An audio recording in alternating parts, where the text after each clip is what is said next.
Hello friends, welcome back. दोस्तों, आप लोगों का बहुत बहुत स्वागत है मेरे चैनल ईवी मैनिया इनोवेशंस में।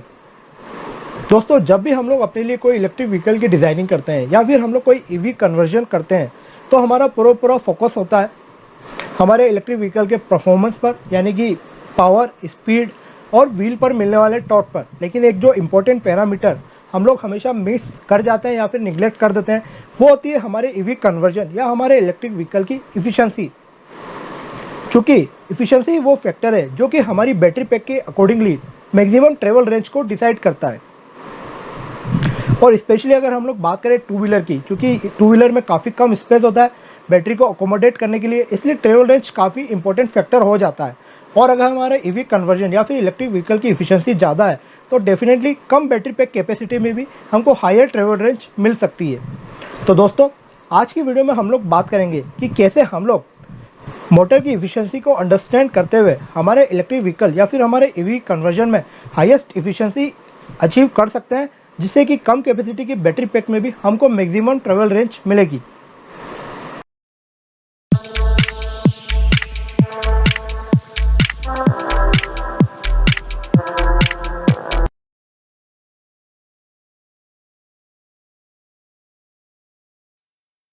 हम लोग बात करने वाले एफिशिएंसी की, तो हम लोग बात करेंगे उस मोटर की जो कि अभी तक की सबसे हाईएस्ट एफिशिएंट मोटर्स में से एक है। यानी कि हम लोग बात करेंगे पीएमएसएम मोटर के एग्जांपल से और ये समझेंगे कि कैसे एक पीएमएसएम मोटर के परफॉर्मेंस कर्व से हम लोग ये डिसाइड कर सकते हैं कि किस स्पीड पर हमको मैक्सिमम एफिशिएंसी मिल रही है और कैसे हम लोगों को इस स्पीड को हमारे व्हीकल में यूटिलाइज करना है गियर रेशो के अकॉर्डिंगली, ताकि हम लोगों को मैक्सिमम एफिशिएंसी मिल पाए।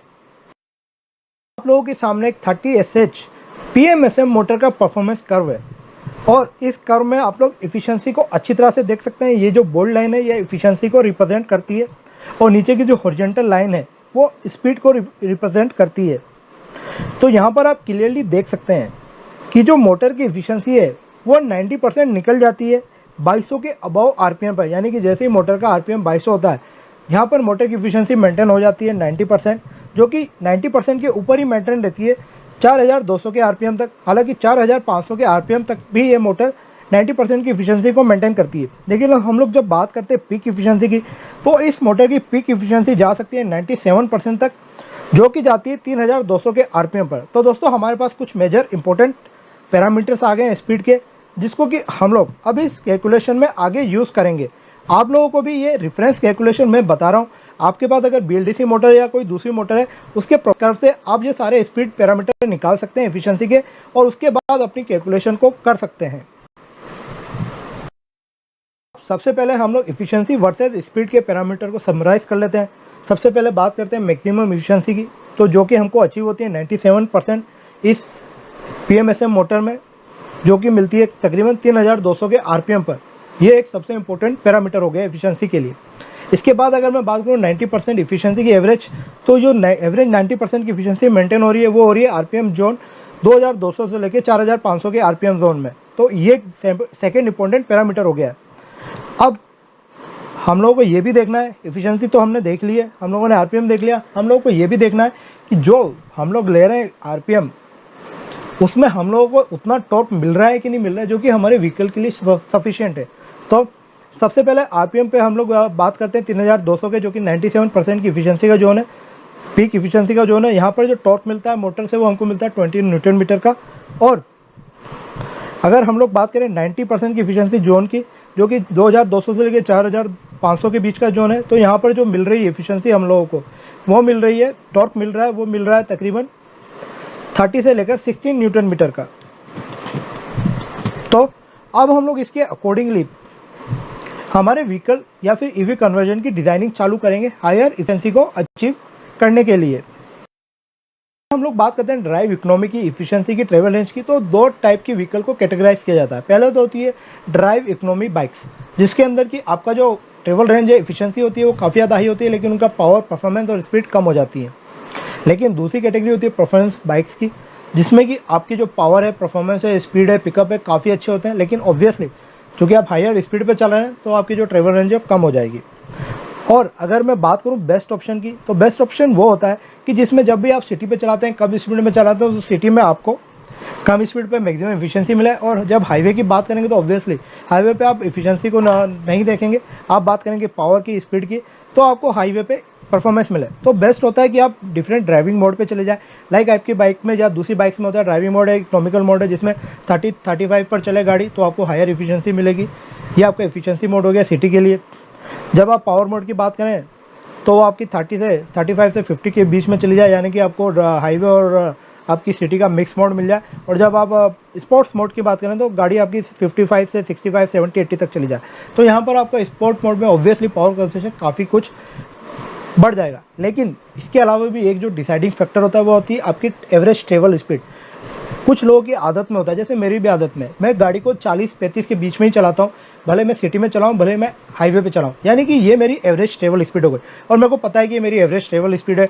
अब हम लोग, क्योंकि एयर ड्रैग का इफेक्ट तो लगना ही लगना है, उसको हम लोग निगलेक्ट नहीं कर सकते, क्योंकि मेरी हैबिट में है कि मैं 40 के आसपास ही गाड़ी को चलाता हूँ, तो मैं एयर ड्रैग को वहाँ पर नहीं देखता हूँ, एफिशिएंसी को नहीं देखता हूँ। तो सबसे इंपॉर्टेंट फैक्टर ये हो गया कि हम लोग एवरेज ट्रेवल स्पीड के हिसाब से एफिशिएंसी को डिसाइड कर लें कि मान लीजिए मेरी स्पीड है एवरेज 40 की, तो मैं 40 के अकॉर्डिंगली ये डिसाइड कर लूँ कि मेरे इलेक्ट्रिक व्हीकल में या ईवी कन्वर्जन में 40 के आसपास ही मैक्सिमम एफिशिएंसी डिलीवर करे मोटर, क्योंकि इसको मैं कंट्रोल कर सकता हूँ।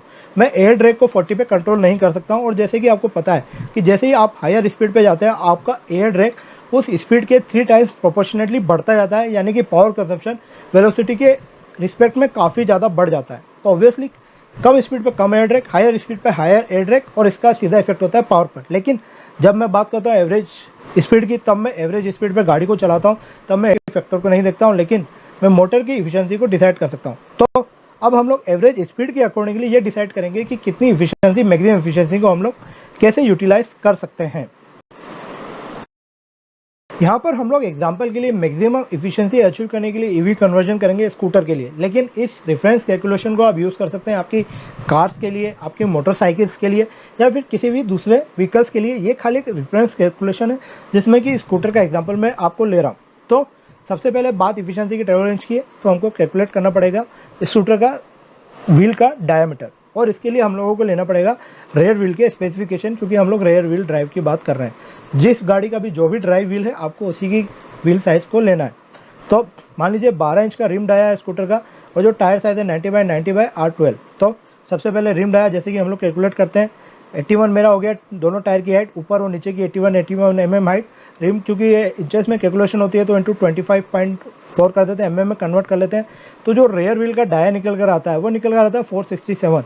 दोस्तों इस कैलकुलेशन को मैं अपने काफ़ी सारी वीडियो में पिछले बता चुका हूँ, टायर की रिम डाया को कैलकुलेट करने की और फुल डाया को कैलकुलेट करने की, तो हम लोग उसको डिटेल में नहीं करेंगे, नहीं तो वीडियो काफ़ी लंबा हो जाएगा। इसी तरह से सर्कमफ्रेंस का कैलकुलेट कर लेते हैं, पाई इंटू व्हील डाया, तो पाई होगी 3.14, व्हील डाया हो गया 467। तो जब सर्कमफ्रेंस निकल कर आती है 1466 mm, या फिर इसको हम लोग मीटर में बोले तो 1.47 मीटर, यह मेरे 12 इंच रिम के स्कूटर की सर्कमफ्रेंस निकल कर आ गई है। हम लोग इफिशिएंसी के पैरामीटर मोटर के परफॉर्मेंस कर्व से निकाल चुके हैं कि हमको 97% इफिशिएंसी मिल रही है 3200 के आरपीएम पर, और 90% की एवरेज इफिशिएंसी मेंटेन रहती है 4200 से 4500 के आरपीएम पर। तो हमारे पास डिसाइडिंग फैक्टर, डिजाइनिंग फैक्टर 3-4 हो जाते हैं। हाईएस्ट इफिशिएंसी अगर मान लीजिए मेरी एवरेज ट्रेवल रेंज है तो मैं 30 से 35 kmph की एवरेज ट्रेवल रेंज पकड़ता हूँ इकोनॉमी में, तो यहाँ पर मैक्सिमम इफिशिएंसी मिलेगी अगर मैं अपनी मोटर की पीक इफिशिएंसी को भी इसके साथ क्लब कर देता हूँ। फिर सेकंड मेरे पास फैक्टर होता है कि एवरेज ट्रेवल स्पीड मेरी मान लीजिए 40 से 45 kmph की है, तो यहाँ पर मेरे को हाईएस्ट इफिशिएंसी अचीव करनी है। तो चूँकि मेरी एवरेज ट्रेवल रेंज ज़्यादा है तो मैं अपने एग्जाम्पल को लेते हुए मैं कंसिडर कर लेता हूँ कि मान लीजिए मैं 45 kmph की स्पीड पर एवरेज अपने स्कूटर को चलाता हूँ, क्योंकि मैं नॉर्मली हाईवे पे ही चलाता हूँ, तो मेरा एयर ड्रैग पे कंट्रोल नहीं है, लेकिन मैं मोटर के परफॉर्मेंस को कंट्रोल कर सकता हूँ। तो अब मैं 45 kmph की एवरेज स्पीड को कंसिडर करते हुए इस स्पीड पर मैक्सिमम इफिशिएंसी के अकॉर्डिंगली अपने ईवी कन्वर्जन की डिजाइनिंग करूँगा। kmph होगी मेरी एवरेज ट्रेवल स्पीड, जिसके ऊपर की मेरे को हाईएस्ट इफिशिएंसी अचीव करनी है। मैक्सिमम एफिशिएंसी मेरी मोटर की 97% 3200 के आरपीएम पर। तो सबसे पहले हम लोग ये देख लेते हैं कि 45 kmph के आरपीएम पर मेरे व्हील का क्या आरपीएम होने वाला है व्हील पर।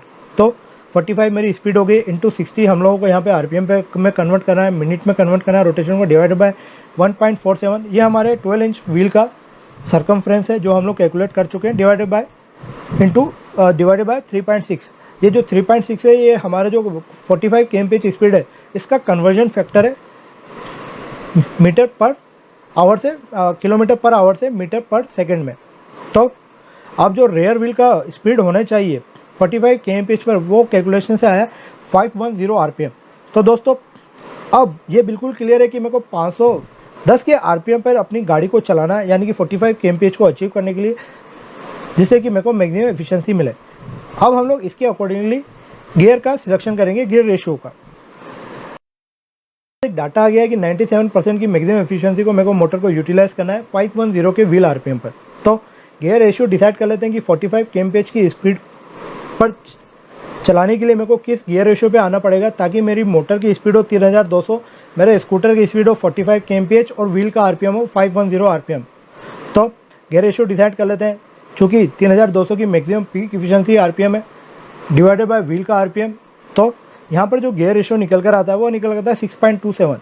अब दोस्तों 6.27 मेरा वो गियर रेशियो है जिस पर कि मेरे जो मोटर का रोटेशन होगा वो होगा 3200 का, यानी कि 97% की एफिशिएंसी का, और मेरे को जो व्हील पर RPM मिलेंगे वो मिलेंगे 510, और मेरी जो स्पीड आएगी वो आएगी 45 kmph के आसपास, 2-3% इधर उधर, जो कि लॉसेस के कारण हो सकता है। तो ये हमारा डिसाइडिंग फैक्टर हो गया हायर एफिशिएंसी के लिए।